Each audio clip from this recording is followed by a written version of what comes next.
경기도의회 의원들과 함께 곳곳의 핫 이슈 그 현장을 찾아갑니다. 현장 의정 포커스. 안녕하세요. 프로듀서 최미근입니다. 도민의 주거 안정과 지역 경제 활성화를 위해 설립된 경기도시공사. 그동안 경기도시공사는 고덕 국제산업단지 조성 사업과 광교 신도시 사업 등 여러 활동을 해왔는데요. 하지만 재정 건전성 등 내부에서 골마왔던 문제들로 어려움을 겪고 있습니다. 또 그런 상황에서 임직원들에게 20억 원이 넘는 상여금을 지급한 것이 문제가 되고 있는데요. 이런 문제점들이 생겨난 이유에는 이 경기도시공사를 점검하고 감시하는 기능이 없기 때문입니다. 이번 경기도의회 행정감사를 통해 드러난 경기도시공사의 문제점은 무엇이고 또 앞으로 정상화되기 위한 방법에는 어떤 것들이 있는지. 현장 의정 포커스. 오늘은 경기도의회 권어진 의원과 함께 용인시로 갑니다.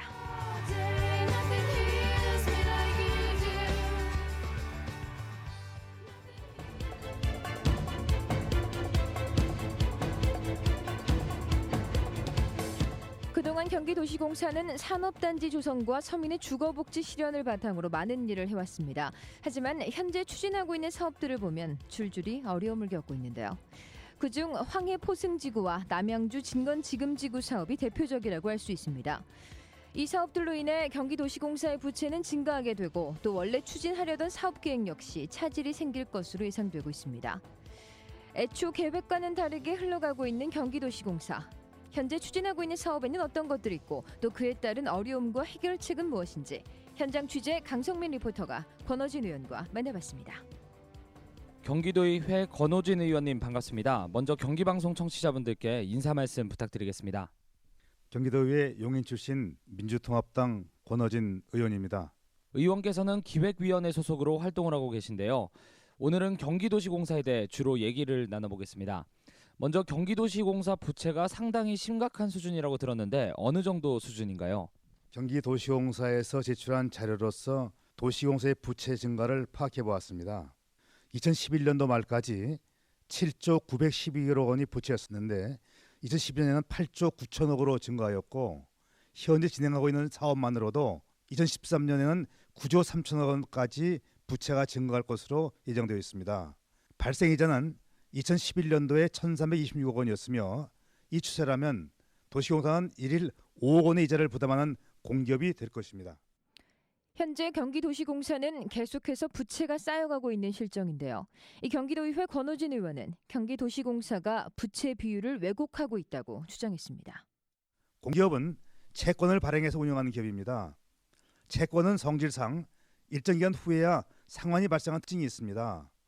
문제는 사업기간 중에 자본 비용의 부담이 없이 발생하는 과다 이익을 기업의 성과인 양, 사업 확장이나 성과잔치 등에 방만하게 사용할 수 있다는 것입니다. 그래서 정부는 공기업법에 감채적립금이라는 항목을 두어 상환할 채권이 있는 기간에 이익이 발생할 경우에는 이익의 상당 부분을 감채적립금으로 적립하고 나머지만 이익잉여금으로 하게 되어 있습니다. 경기도시공사도 결산서에 보게 되면은 감채적립금을 사채의 상환 이외에는 사용할 수 없도록 되어 있습니다. 감채적립금을 부채 상환해야 하는 금액이므로 부채 비율 산정에 감채적금을 자본금에 포함하는 것은 부채 비율을 왜곡할 수 있다는 것입니다.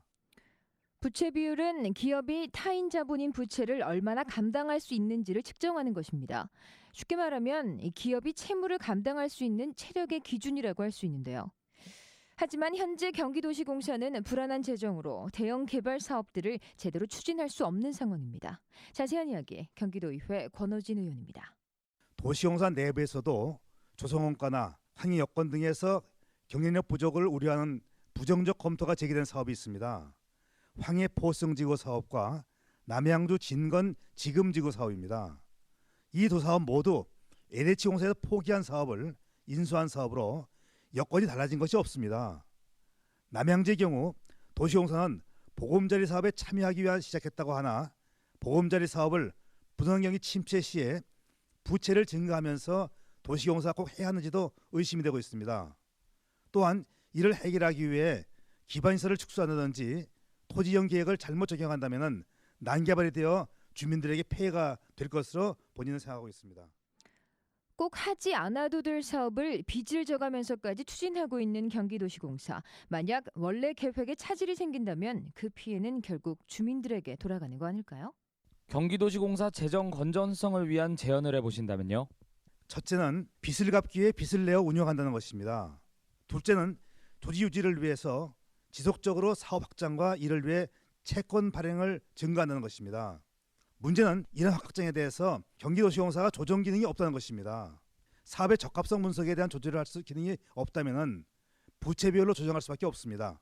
건사업은 업종의 성격상 안정된 대형 업체의 경우에 부채 비율이 200% 이내입니다.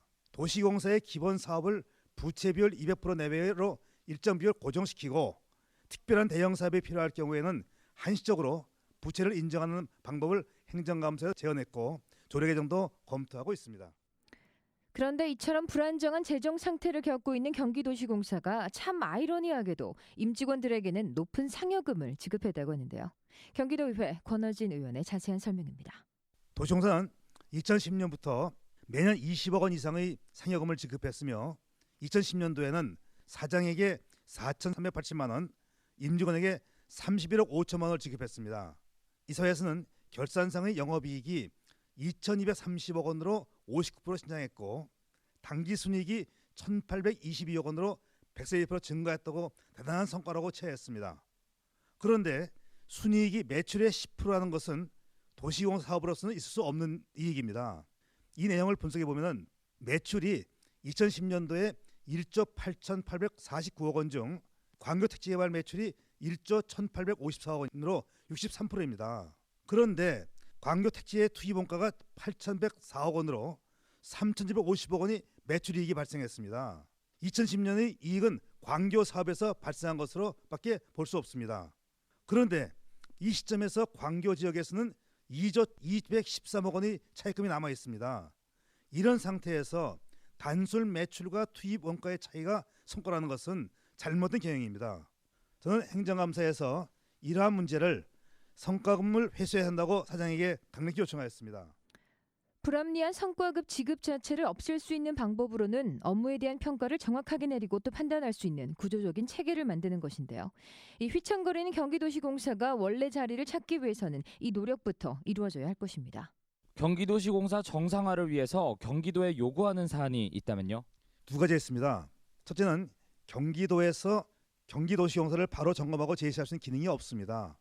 도민 입장에서 사업 확장과 재정의 문제를 책임 있게 검토하는 외부 전문가가 포함된 조직에서 사업 문제를 또한 부채 문제를 검토해야 하는 조직이 필요하다고 생각합니다. 또 한 가지는 공기업은 직원들의 성과 평가를 하고 포상해야 됩니다. 도시공사 평가를 경기도에서 하되 수익을 만들어내는 사업은 수익 중심으로 평가하고 수익이 없는 산단지 같은 공공사업은 공공성을 중심으로 관리하는 평가가 되어야지만이 이 평가가 바로 이루어진다고 생각을 합니다.